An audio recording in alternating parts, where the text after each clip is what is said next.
There was a time when these words were studied, revered, believed to hold divine truth. But today, they remain in the shadows, forgotten by most, erased from the pages of sacred history. Was their removal justified, or was something deliberately hidden? Perhaps the answer lies within the pages of the very book that was cast aside, the Book of Enoch. Throughout history, religious texts have been edited, debated, and in some cases, erased.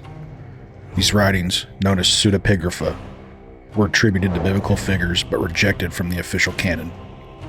Some were seen as too mystical, others too dangerous. But among them, one stands apart: the Book of Enoch, an ancient text detailing visions of heaven, the Watchers, and an apocalyptic fate for the wicked. But why was it removed? And what does it reveal that made religious leaders so wary?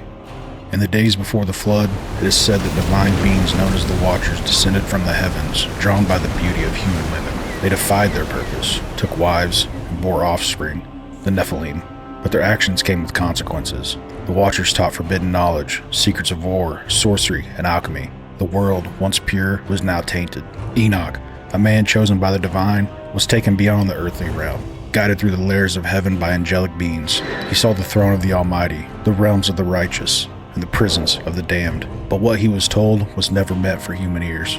His visions spoke of judgment, a reckoning to come.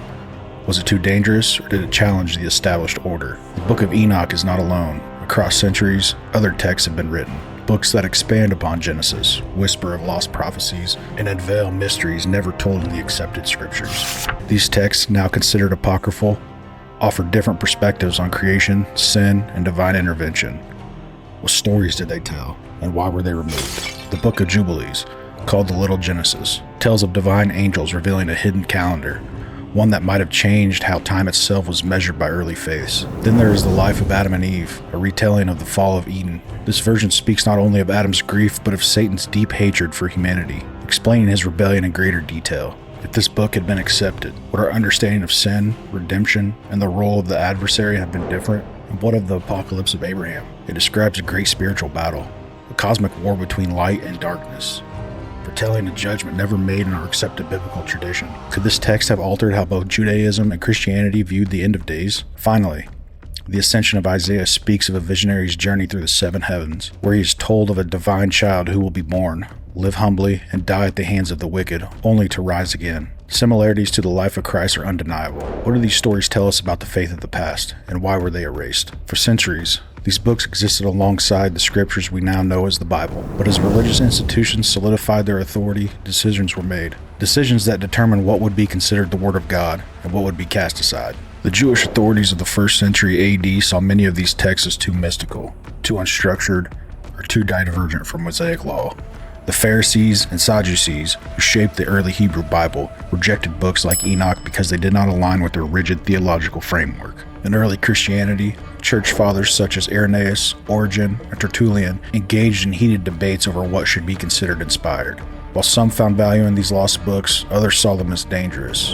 In the 4th century, official church councils took decisive action. The Council of Laodicea in 363 AD and later the Council of Carthage in 397 AD formally excluded texts that lacked apostolic authorship. Their decision would shape the structure of the Bible for the next 1,000 years. Were these books truly heretical, or did they challenge those in power? In 1947, history took an unexpected turn. In the caves of Qumran, near the Dead Sea, a shepherd discovered what would become one of the greatest archaeological finds of all time, the Dead Sea Scrolls. Among the scrolls were portions of nearly every book of the Hebrew Bible. But there was something more. Hidden among them were fragments of the Book of Enoch, proving that this text had once been held in high regard by early Jewish sects. If the early followers of Christ read Enoch, why was it later cast aside? As these discussions resurface, we are forced to ask, did we lose something vital when these books were removed? And as new discoveries continue to challenge what we know, will we reconsider what was once forbidden? What if the Book of Enoch had remained? Would our understanding of angels and demons be different? Would the concept of divine judgment be altered? Would modern theology have embraced a more supernatural worldview?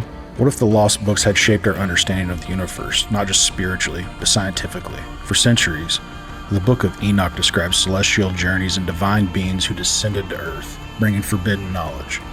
If these accounts had remained within religious tradition, would we have been more open to the idea of beings from beyond our world? Some scholars, like Dr. Michael Heiser, suggest that Enoch's stories align with ancient astronaut theories. Could the resistance of these texts have limited theological curiosity about extraterrestrial life? Enoch speaks of multiple heavens, realms beyond our own. This idea echoes modern quantum physics, where scientists theorize parallel dimensions beyond human perception. If Enoch's cosmology had remained central to religious teachings, would physics and theology have walked hand in hand rather than opposing each other? The Watchers in Enoch's accounts were said to have tampered with humanity, imparting knowledge and altering destiny.